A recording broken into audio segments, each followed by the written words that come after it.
Un, deux, un, deux. Michel, tu peux me rassurer que l'eau que je viens de boire, ce n'était pas là il y a 2 semaines?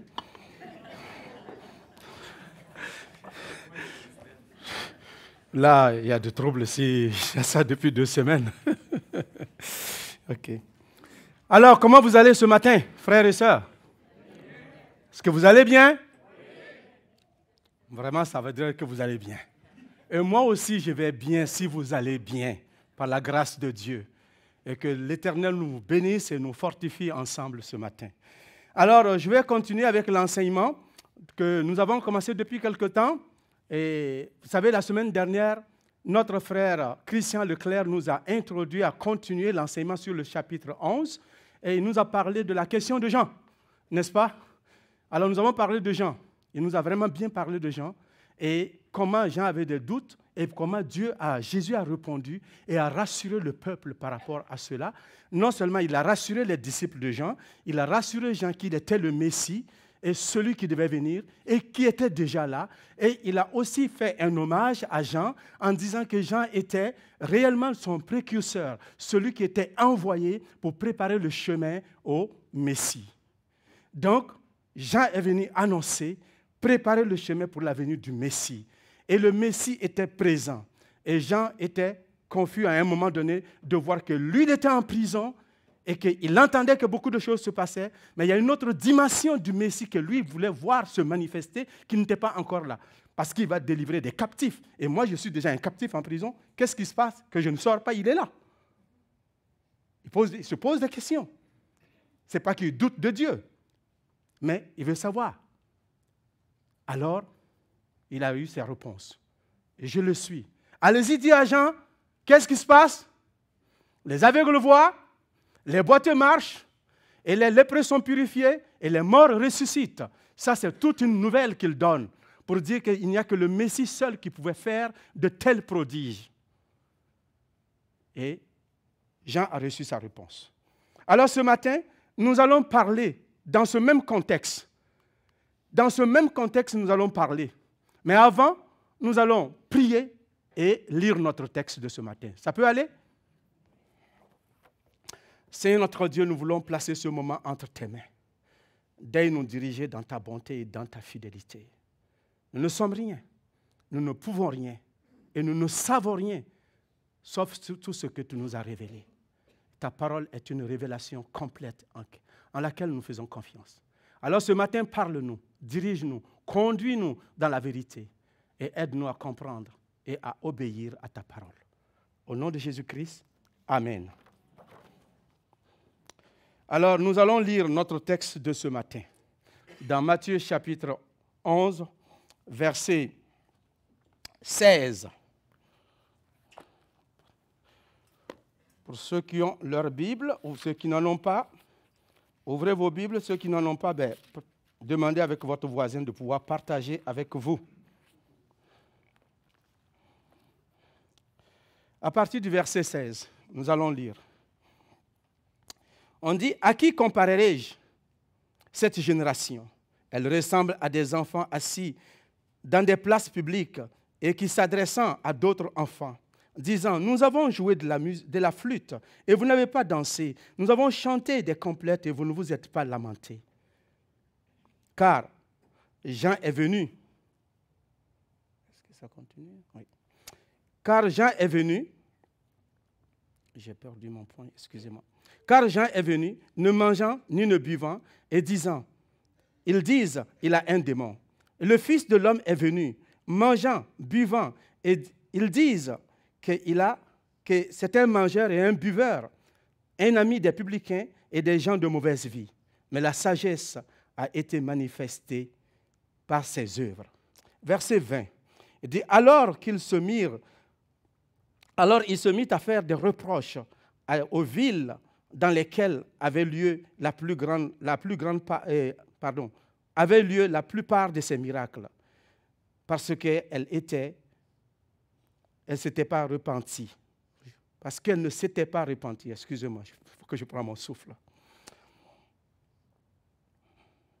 Malheur à toi, Chorazim. Malheur à toi, Bethsaïda.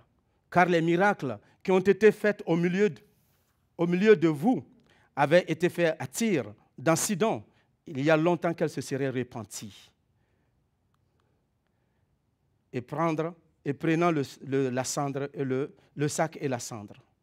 C'est pourquoi je vous dis, au jour du jugement, Tyr et Sidon seront traités moins rigoureusement que vous. Et toi, Capernaum, seras-tu élevé jusqu'au ciel? Non, tu seras abaissé jusqu'au séjour des morts. Car si les miracles qui ont été faits au milieu de toi avaient été faits dans Sodome, elles subsisteraient encore aujourd'hui. C'est pourquoi, je vous le dis, au jour du jugement, le pays de Sodome sera traité moins rigoureusement que toi. Et ça, c'est fort. Le contexte, c'est ceci. Lorsque Jésus eut achevé, ça c'est un verset d'introduction, de transition. Lorsque Jésus eut achevé de donner des instructions à ses disciples, ils partirent de là pour enseigner et prêcher dans les villes du pays. Et maintenant, nous voyons que Jean est en prison. Il dit, Jean ayant entendu parler dans sa prison des œuvres du Christ, il fit dire à ses disciples, es-tu celui qui doit venir ou devons-nous attendre un autre? Voilà, c'est dans ce contexte que notre enseignement de ce matin va se dérouler. Alors, mon thème c'est malheur aux impénitents. Mais c'est quoi l'impénitence? C'est quoi l'impénitence? Alors, je suis allé regarder dans le dictionnaire, on me dit ceci. Alors, l'impénitence, c'est l'état d'un pécheur ou du pécheur qui refuse de se repentir. Et l'impénitence, c'est quelqu'un qui n'éprouve aucun regret et qui vit dans l'impénitence, c'est-à-dire qui s'entête de continuer dans le chemin dans lequel il s'est tracé. L'impénitence, c'est aussi se dire d'une personne qui persiste dans une habitude qu'elle sait mauvaise, être mauvaise. Donc la personne sait qu'elle n'est pas bonne, mais elle continue de persévérer dedans. Alors je vais voir les synonymes. Les synonymes, c'est quoi? Alors, c'est incorrigible, endurci, incurable, inguérissable, et j'ai aimé le dernier mot, indécrottable. Et ça, j'ai dit, le Québécois comprend ça. Indécrottable, parce qu'il parle de décrotter. Indécrottable, vraiment, c'est terrible ça. Quand le Québécois te dit ça, là, mon ami, il faut aller te chercher. Et ça, j'ai trouvé ça intéressant. L'endurcissement, nous voulons parler de l'endurcissement du cœur. Les gens s'endurcissent au message de Christ. Ce matin, ce que nous allons dire, si vous n'avez rien compris dans tout ce que je vais dire, retenez une chose, repentez-vous. Le jugement de Dieu s'en vient, repens-toi. Si tu t'es repenti, mais que tu continues de demeurer dans certains aspects des péchés dans ta vie, et que tu ne les laisses pas, repens-toi. Même si tu es né de nouveau, que tu es chrétien, repens-toi, parce que Dieu va juger le péché. Il va juger tout le monde, tous les péchés. Et surtout nous qui connaissons la parole de Dieu, on sera doublement jugés. Tu ne seras pas moindrement jugé parce que tu es enfant de Dieu. Tu seras doublement jugé parce que Dieu demande rigueur. À la lumière que tu as reçue, la vérité de Dieu que tu connais, tu dois marcher en fonction de cela. Dieu est un Dieu de grâce. Je n'enlève rien dans la grâce de Dieu. Nous sommes sauvés, certes, mais Dieu veut que nous marchions dans une forme de sainteté aussi. Amen. Ce matin, nous regardons cela. Notre texte de ce matin que nous venons de voir. L'impénitence d'Israël. Les Israélites sont restés endurcis face au message de Jésus-Christ. Et qu'est-ce qui se passe? Jésus commence son message avec ceci, ou son discours avec cette question. À qui comparerai-je cette génération? Il parlait de sa génération. À qui il va les comparer? Il dit quoi? Il dit cette génération est comparée à des enfants. Elle ressemble à des enfants assis dans des places publiques et qui s'adressant à d'autres enfants. Jésus traite sa génération d'enfants, des bébés lala, comme Michel Penaud aime le dire, des gens endurcis, des gens inconstants, des gens incurables, des gens qui refusent toute chose. et des enfants qui sont capricieux et qui ne cherchent pas à comprendre, qui veulent que les choses soient faites à leur façon, à leur manière. Alors, Jésus traite sa génération d'enfants. Je dis, mais pourquoi il les traite comme ça d'enfants? Une génération qui sont des enfants. Alors, j'ai regardé. Pourquoi Jésus appelle-t-elle sa génération d'enfants capricieux? Alors, ici, à cause de leur attitude. Ils disent, nous avons chanté. Mais qu'est-ce qui se passe?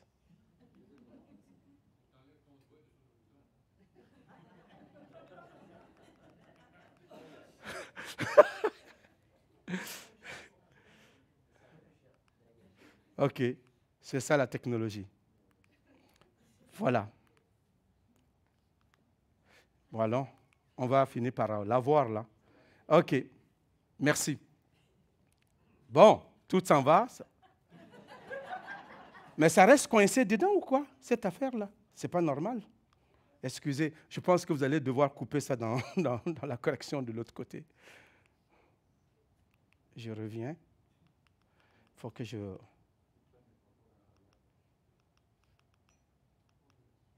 Ah, la technologie. À cause de leur attitude. Pourquoi Jésus les traite d'enfants capricieux? Pourquoi il les traite d'enfants? Parce qu'ils sont capricieux. Il dit ceci, nous avons joué de la flûte, vous n'avez pas dansé. Nous avons chanté des complaintes et vous ne vous êtes pas lamentés. Qu'est-ce que cela veut dire? Qu'est-ce que cela veut dire? Parce que Jean et Jésus ne se sont pas conformés à leur jeu, n'est pas rentrés dans leur jeu, n'ont pas fait ce qu'ils demandaient. Deuxièmement, parce que Jean et Jésus ne se sont pas conformés à leur façon de penser. Nous avons chanté. Vous êtes supposés vous danser quand on chante, un chant de joie. Alors quand nous avons chanté des complaintes, vous devez mimer, vous devez apprendre à pleurer. Mais Jésus et Jean ne se sont pas conformés à leur jeu, à leur façon de penser. Alors pour cela, ils critiquent Jésus, ils rejettent son message, ils rejettent le message de Jean. Pourquoi? Jean est venu avec un message d'espoir. La repentance. Repentez-vous car le royaume des cieux est proche. Il demande au peuple de se repentir. Il va même jusqu'à dire que la hache est déjà mise à la cognée. La cognée est déjà mise à la racine de l'arbre. Et tout arbre qui ne porte pas de bons fruits sera coupé. Alors c'est un message dur, un message fort que le peuple ne veut pas recevoir. Et se disent, mais si tu es un prédicateur, un prophète qui apporte une bonne nouvelle, alors tu devais te réjouir avec nous. Tu devais chanter. On joue de la musique, tu devais danser avec nous. Parce que c'est un message d'espérance. L'Israël attend le Messie qui doit venir. Israël attend son libérateur. Alors, lui, tu viens, tu nous parles de se repentir, tu nous donnes un message contraire à nos attentes. Non, on ne peut pas accepter ça. Parce qu'eux, ils attendaient qu'il va. Et puis en plus, il ne mange pas comme nous. Il mange des sauterelles et du miel. Il est habillé. Il n'est pas habillé conformément, il n'est pas à la mode. Il est vêtu de tenue de chameau, poil de chameau. Est-ce que ça, c'est une bonne personne, ça? Une personne qui s'habille comme ça, on devrait l'écouter? Hey, toi, tu n'as pas trouvé d'autres habits à porter si ce n'est pas poil de chameau. Hein? Au moins, cherche une autre forme de fourrure. Mais ils ne l'ont pas écouté. Et qu'est-ce qu'ils trouvent pour dire? On dit c'est un démon. Parce qu'il ne mange pas comme eux. Parce qu'il ne boit pas comme eux, parce qu'il ne se vêtit pas comme eux, parce qu'il a un message qu'eux, ils ne veulent pas entendre, parce qu'il a un message de repentance. Il les appelle à la repentance avant que le Messie n'arrive. Il ne veut rien savoir de ça. Et ils voulaient voir quelqu'un qui vient avec un message de joie, et on va s'amuser, on va boire et danser. Comme il n'est pas comme ça, alors on ne veut rien savoir de son message. Il ne rentre pas dans ce que nous on s'est dit, nos attentes et ce qu'on pense du Messie. Alors Jésus les traite d'enfants aussi. Parce que quand Jésus vient, le Messie est présent, il présente son message avec des signes tangibles, avec des choses vraies. Alors, ce qu'on reprochait à Jean, on reproche l'inverse à Jésus. Il dit ceci, on va regarder. Lui, il ne mange pas, il ne boit pas.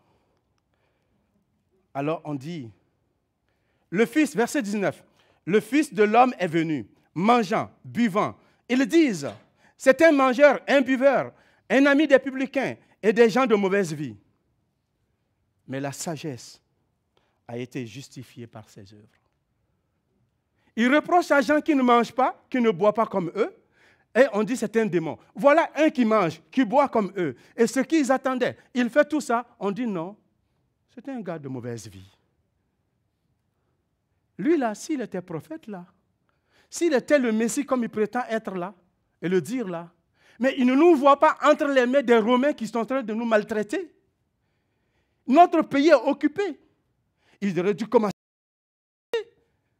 Il aurait dû faire tout cela pour qu'on puisse se réjouir ensemble. Au lieu de cela, il ne se soucie pas de notre condition, il ne se soucie pas de notre état, il ne se soucie pas que nous sommes pris, que nous sommes possédés par un peuple étranger. Alors, ils se mettent à boire et à manger avec des gens de mauvaise vie. Mais ces gens-là voulaient connaître le Christ parce que Jésus dit, je ne suis pas venu pour les justes, je suis venu pour ceux qui sont injustes, pour ceux qui sont malades. Je ne suis pas venu pour les bien portants. Alors ceux qui parlaient avec Jésus-Christ, ceux avec qui il mangeait, c'était les gens malades. C'est ceux qui avaient besoin de se repentir. C'est ceux qui avaient besoin d'entendre la bonne nouvelle. C'est ceux qui avaient besoin du pardon de Dieu. C'est ceux qui ne se sentaient pas justes. C'est ceux qui se voyaient crottés et qui avaient besoin de quelqu'un qui apporte un message d'espoir pour les laver et les purifier. Alors il passe du temps avec eux et on le juge. On le juge. Son message n'est pas reçu comme ça devrait l'être. Mais on dit la sagesse a été manifestée par ses œuvres. La façon dont il a travaillé, les œuvres qu'il a posées, a montré que c'était un homme de sagesse, qu'il obéissait et qu'il faisait la volonté de Dieu.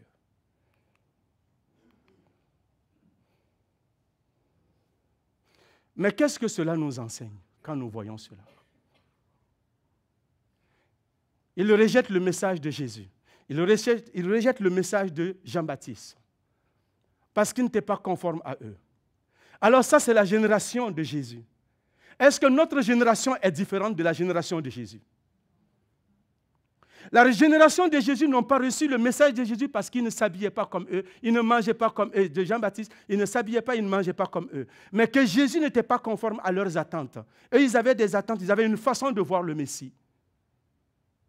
Mais notre génération, qu'est-ce qu'elle pense? L'évangile est dépassé. Si Dieu est Dieu, pourquoi il y a des malheurs qui arrivent? Ils ont une forme d'attente qu'ils attendent de Dieu. Alors quand nous leur apportons le message de Christ, ils rejettent l'évangile. Parce que l'évangile n'est pas conforme à leur pensée, à leur façon de voir, à leur style de vie. Parce que l'évangile est contraire à tout ce qu'ils pensent, à tout ce qu'ils veulent faire. Ils veulent continuer, ils veulent qu'on nage dans le même sens qu'eux. Alors, ils rejettent le message. Mais ils rejettent aussi le messager des fois. Parce que le messager n'est pas habillé comme eux. Parce que le messager ne se coiffe pas comme eux. Parce que le messager ne va pas boire dans des bars comme eux. Parce que le messager ne va pas regarder un match de hockey comme eux. Parce que le messager ne discute pas des sujets de football américain comme eux.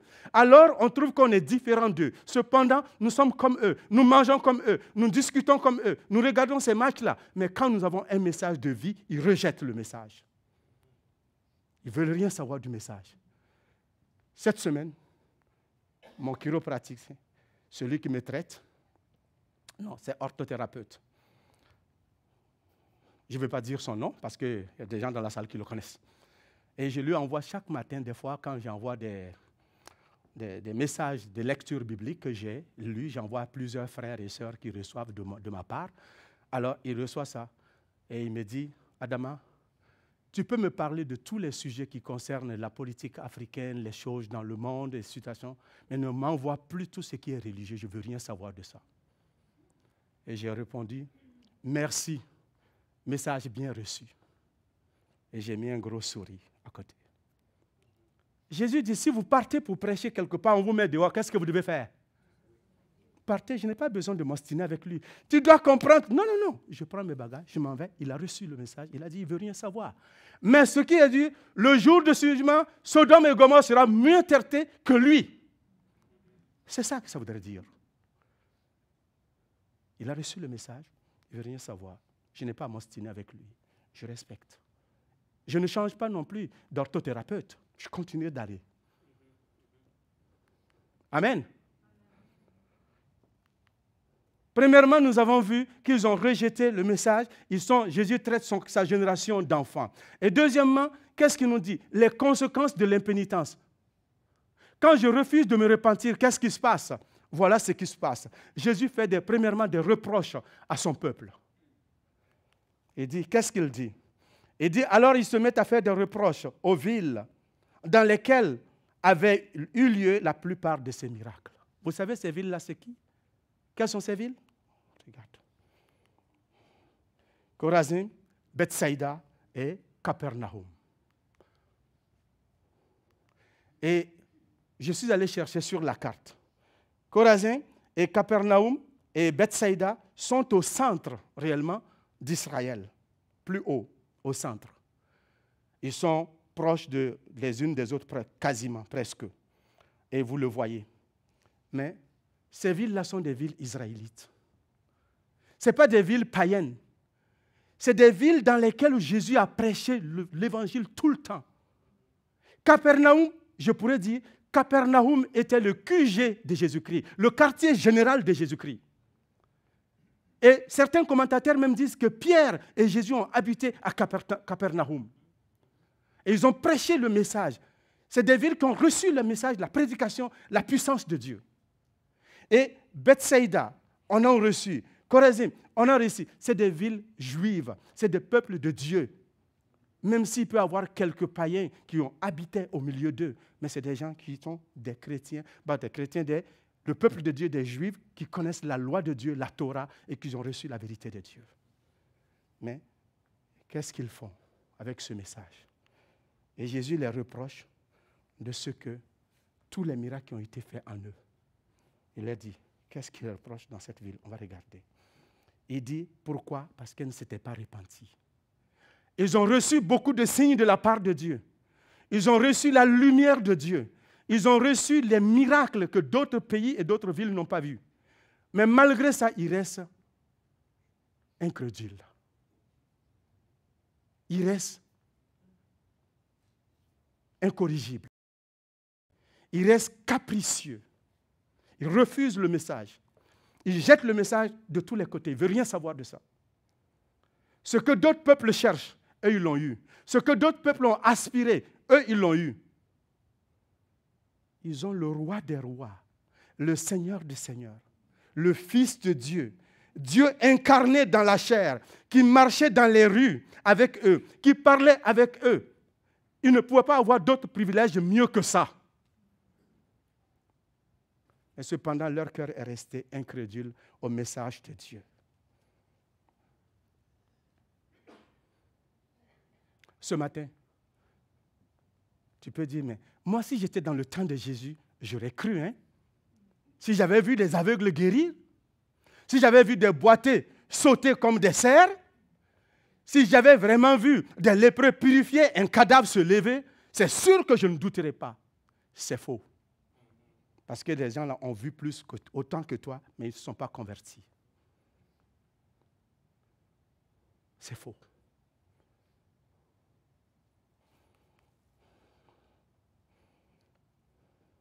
Alors, comme ils ne se sont pas convertis, ils ont refusé de croire, alors il y a un jugement qui vient contre ces villes.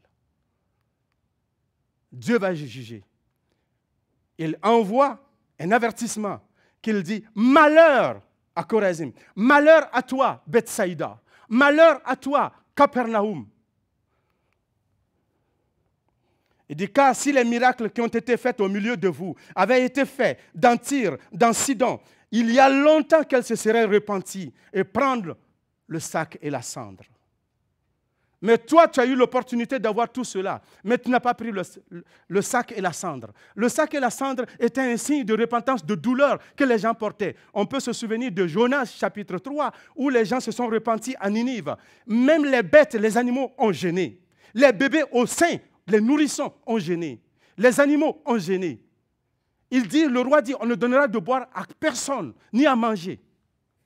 Quand ils ont attendu le message de Jonas. Cependant, le message de Jonas n'avait absolument rien de théologique. Selon nos enseignements, l'exégèse, il n'y en avait pas. L'herméneutique, il n'y en avait pas. On regarde sa prédication. Quand on regarde l'homilétique dans sa prédication, il n'y en avait pas. Il a dit seulement 6 mots. Si ne vous repentez pas, dans 6 jours, Ninive sera détruit. 6 mots. Et puis 100 000 personnes se sont converties dans une ville. Même sa prédication a été plus puissante que celui des apôtres. Oh putain, il n'a rien dit de miraculeux. Si dans 6 jours, vous ne vous repentez pas, Ninive sera détruite. Est-ce qu'il y a l'évangile dedans? Non. Mais cependant, ces païens-là, quand ils ont entendu ça, ils ont porté le sac et la cendre, ils se sont repentis. Alors, ici, ces villes Chorazin, ils ont eu les miracles, ils ont tout vu, ils ont refusé de se repentir. Tyr et Sidon sont des villes païennes. Jésus compare, il prend 3 villes d'Israël, il le compare à 3 villes païennes. Tyr, Sidon sont des villes païennes. On pourrait dire que c'est Las Vegas de leur temps parce que c'est des villes qui sont situées au bord de la mer Méditerranée avec beaucoup de grands ports. Et vous savez, les villes qui sont au bord de la mer à l'époque, mais c'est la prostitution, c'est la débauche, c'est tout qui se passe là-bas. Tous les marins qui descendent, qui vont, qui montent, c'est la débauche. L'économie tourne, mais dans la débauche. Et Jésus prend des villes d'Israël, des villes du peuple de Dieu, et il les compare à ces villes-là. Qu'est-ce que ces villes-là ont fait de pire pour qu'ils soient jugés aussi comme ça? Ces villes-là n'ont rien fait d'autre. Ils ont été simplement incrédules. Ils ont rejeté le message de Dieu. Voilà pourquoi ils seront jugés plus que Tyr et Sidon. Ce n'est pas parce que ces villes-là vivaient dans la débauche. Ce n'est pas parce que ces villes-là faisaient n'importe quoi. Mais ces villes-là ont rejeté le message des messages. Ils ont rejeté toute la vérité de Dieu. Ils ont rejeté le Dieu incarné parmi eux, qui est venu, l'espérance de toutes les nations et de tous les peuples. Ils venaient de le rejeter. C'est pourquoi ils seront doublement jugés. Il le dit. C'est pourquoi, je vous le dis, au jour du jugement, Tyr et Sidon seront traités moins rigoureusement que vous. Qu'est-ce que cela nous enseigne à nous? Qu'est-ce que cela nous parle? Qu'est-ce que cela nous dit? C'est Tyr et Sidon qui sont des villes païennes. Parce que Jésus savait que si ceux-là avaient reçu le même message, s'ils avaient reçu les mêmes signes que Chorazin, que Bethsaïda, que Capernaum, ces villes-là se seraient repenties. S'ils avaient eu la même connaissance, s'ils avaient eu l'occasion seulement de voir un miracle de Jésus-Christ, se seraient repentis. Mais ils ne l'ont pas fait. Voilà comment la génération de Jésus se comportait.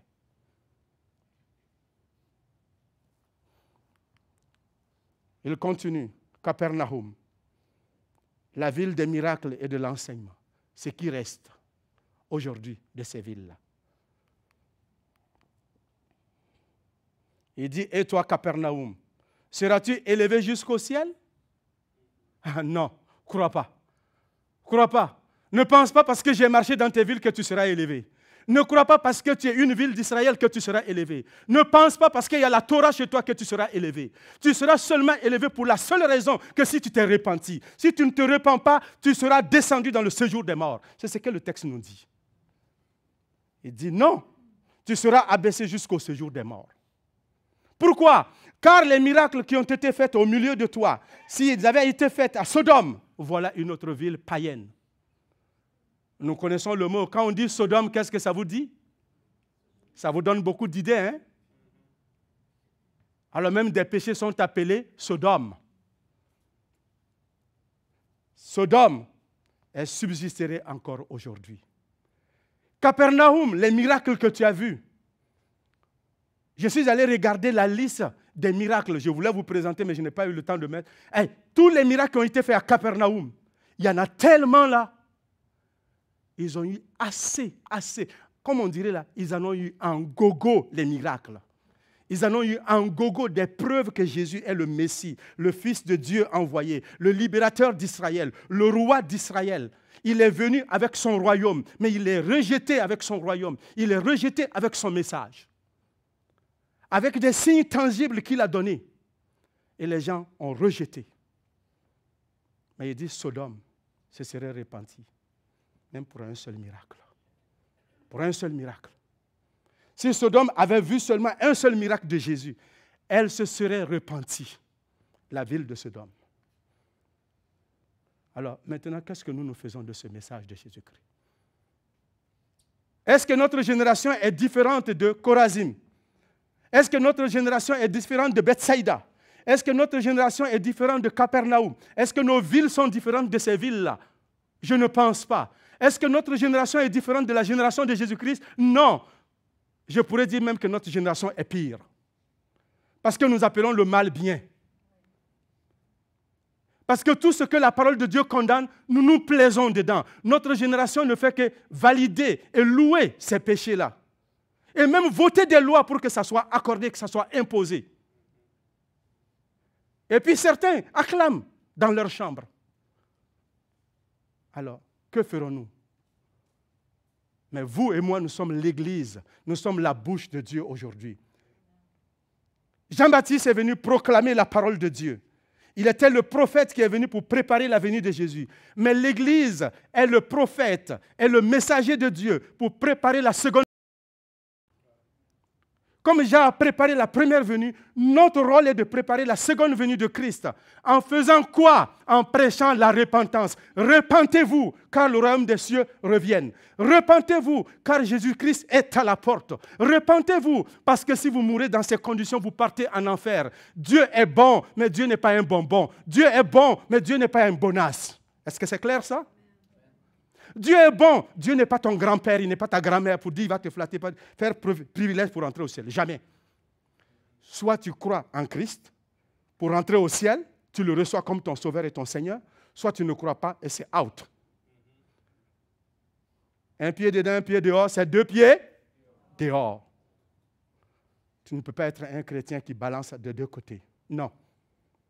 Et le message que nous devons savoir ce matin, notre Dieu est un Dieu de miséricorde, un Dieu de bonté, un Dieu de fidélité, un Dieu de grâce, un Dieu de compassion. Il a envoyé Jésus-Christ pour venir démontrer cela. Un Dieu qui nous aime, il ne nous haït pas, il n'est pas contre nous, il t'aime. Je ne sais pas ta condition ce matin, je ne sais pas la condition de ta famille, je ne sais pas la condition de ton pays ou de ton peuple, je ne sais pas la condition réellement de ta ville, mais je sais une chose, si tu te repens ce matin, Dieu va t'aimer et il te reçoit au ciel. Sans problème. Quelle que soit la grandeur de ton péché, quelle que soit la hauteur de ton péché, quelle que soit la largeur de ton péché, quelle que soit la profondeur de ton péché, quelle que soit la gravité de ton péché, si tu te repens ce matin, Jésus-Christ est prêt à te pardonner et à t'accepter, tu deviens enfant de Dieu. Ce n'est pas on dit, c'est ce qu'il a dit. À tous ceux qui l'ont reçu, à ceux qui croient en son nom, il leur donne le pouvoir de devenir enfants de Dieu. Ce n'est pas peut-être. Quand j'étais dans l'islam, c'est peut-être. Crois, peut-être Dieu aura pitié de toi. Mais ici, ce n'est pas peut-être, c'est réel. C'est vrai.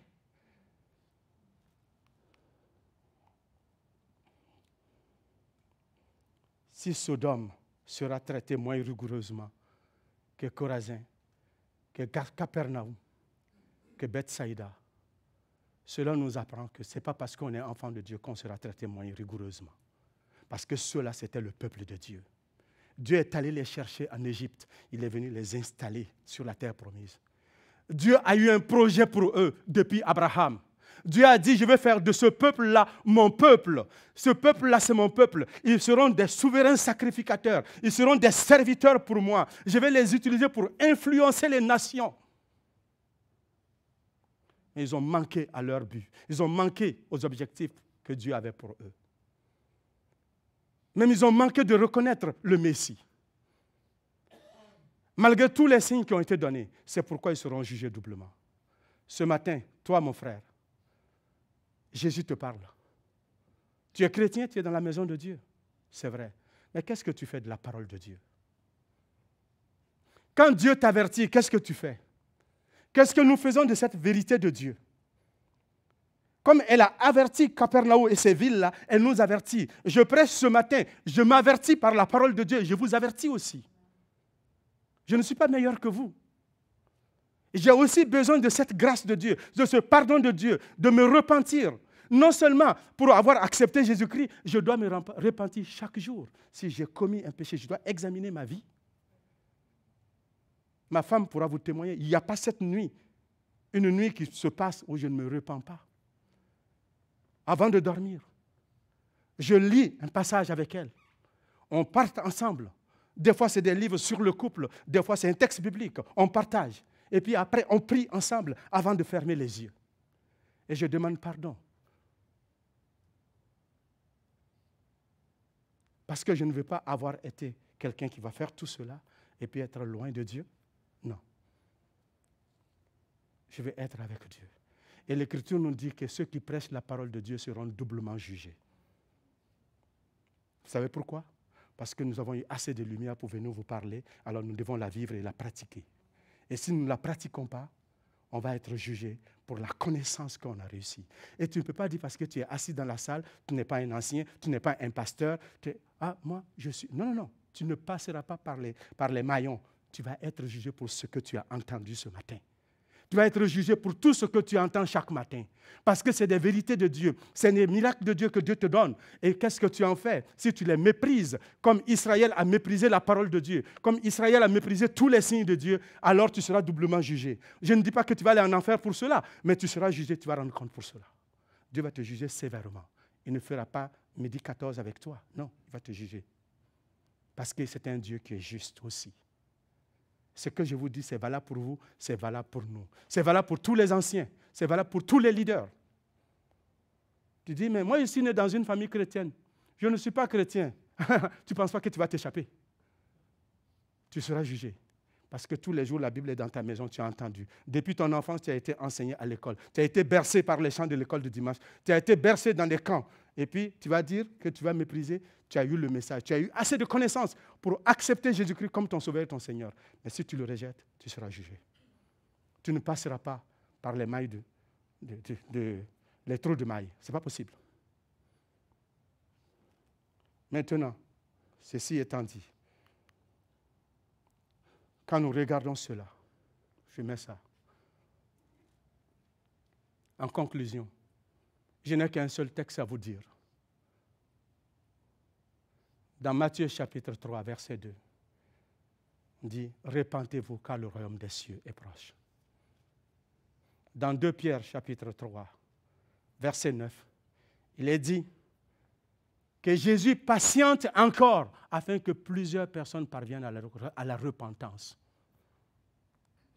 Si Dieu attend, c'est parce qu'il veut qu'on se repente, qu'on vienne à lui. Si l'évangile est encore annoncé, si Jésus-Christ n'est pas encore venu, c'est parce qu'il attend que beaucoup de gens soient sauvés. Et cela ne se fera pas sans notre participation. C'est pourquoi nous avons des frères et des sœurs qui sont évangélistes. Nous avons des missionnaires, on a la mission, notre frère Mission Jet qui est ce matin avec nous, et il y en a d'autres qui sont dans le monde qui proclament la parole de Dieu. Pourquoi nous les soutenons? Parce que nous croyons que la repentance est encore valable aujourd'hui. Nous croyons que le monde a besoin de se repentir plus que jamais. Nous croyons que la prédication de la repentance est encore nécessaire aujourd'hui. Nous croyons que quand nous prêchons la parole de Dieu, qu'elle est efficace pour changer les cœurs, qu'elle est efficace pour transformer des vies, qu'elle est efficace pour changer des villes. C'est pourquoi nous prêchons le message de la repentance. Et cela doit faire partie de tout notre travail tous les jours. Le chrétien doit toujours penser à ça. Non seulement se repentir, mais prêcher la repentance tous les jours. Ça a été le message de l'apôtre Jean pour pouvoir faire l'œuvre de Dieu. Il a annoncé cela, Jean-Baptiste plus tôt. Quand il a fait son travail, alors il est parti, Jésus est venu. Maintenant, c'est la job de l'Église de continuer de prêcher le retour de Jésus-Christ, mais avec la repentance. Ça, c'est la job qui nous est revenue. Alors Jésus dit ici cette parole dans Matthieu, plutôt chapitre 12, versets 41 et 42. Il dit, les hommes de Ninive se lèveront au jour du jugement avec cette génération et la condamnera. Parce qu'ils ne se sont pas repentis à la prédication, parce qu'ils se sont repentis à la prédication de Jonas. Voici, il y a ici plus que Jonas. Jésus est en train de dire qu'il est plus que Jonas. Jonas pouvait prêcher le message de la repentance, mais Jonas ne pouvait pas sauver personne. Mais Jésus, lui, il prêche et il sauve. Amen. Il y a ici plus que Jonas. Ce matin, il y a ici plus que Jonas, et ce plus que Jonas, c'est Jésus-Christ en personne. Et il dit, la reine du Midi s'élèvera au jour du jugement avec cette génération et la condamnera, parce qu'elle vient des extrémités de la terre pour entendre la sagesse de Salomon. Voici, il y a ici plus que Salomon. Il n'y avait pas personne plus sage que Salomon dans son temps. Mais Jésus, qui l'a créé, est plus sage que lui.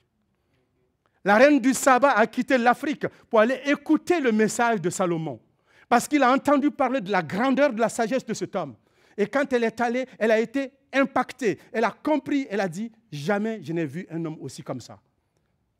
Mais cependant, ce matin, Jésus dit qu'il est plus grand que Salomon. Il y a ce matin, plus grand que Salomon, il s'appelle Jésus-Christ. Veux-tu l'accepter comme ton sauveur et ton Seigneur si tu ne crois pas encore en lui? Veux-tu faire la paix avec lui? Veux-tu recevoir son message? Si tu es un enfant de Dieu, alors veux-tu mettre ta vie en ordre chaque jour, en observant la parole de Dieu, en marchant en conformité avec la parole de Dieu? Parce que si tu es indifférent au message de Dieu, si la parole de Dieu passe sur ton dos comme sur le dos d'un canard, tu as un problème. Et j'ai un problème. Nous avons un problème. Si tel est notre cas. Si l'Église vit cela, ce n'est pas bon. Je termine, mon frère. Il y a un petit poème que j'ai écouté, que j'ai lu plus tôt ce matin. Ça m'a touché, je n'ai pas pu mettre sur mon PowerPoint. Je parlais avec Farid quand venant. Alors, c'est un monsieur, dans sa poésie, il exprime comme s'il dormait, comme s'il faisait un rêve. Et il est allé au ciel, se promenait au ciel avec Jésus. Puis quand il dit qu'il a été épaté, il a été épaté pas par la grandeur du ciel, pas par la décoration qui était là, pas par beaucoup de choses. Il dit à tel point que son souffle est coupé. Il a été épaté de voir des gens qu'il ne pensait pas voir au ciel. Il a trouvé ces gens-là étaient au ciel. Et puis son ancien voisin grinçeux, et qui était mauvais, et qui critiquait tout, qui n'était pas de bonne humeur avec personne, qui n'était pas gentil, il pensait que cet homme-là devait pourrir dans l'enfer, il va le trouver au ciel. Il ne comprend pas. Il voit un jeune homme de secondaire 1 qui avait volé 2 fois son argent de linge, son petit déjeuner, son argent qu'il devait prendre pour payer son déjeuner. Il le voit assis là. Il voit encore d'autres personnes de mauvaise vie qui étaient là. Et des alcooliques, des menteurs, des gens tordus dans tous les sens. Et puis, il dit, Dieu a certainement fait une erreur. Et puis, quand il marchait avec Jésus, il lui donne un coude. Il dit, mais je ne comprends pas, il va falloir que tu m'expliques des choses ici, là. C'est quoi ils font ici, ceux-là? Et puis, tout est calme. Personne ne parle. Tout est silencieux et sombre. Il dit, qu'est-ce qui se passe avec eux? Et Jésus lui dit, chut. Il dit, ils sont choqués parce qu'ils t'ont vu toi ici.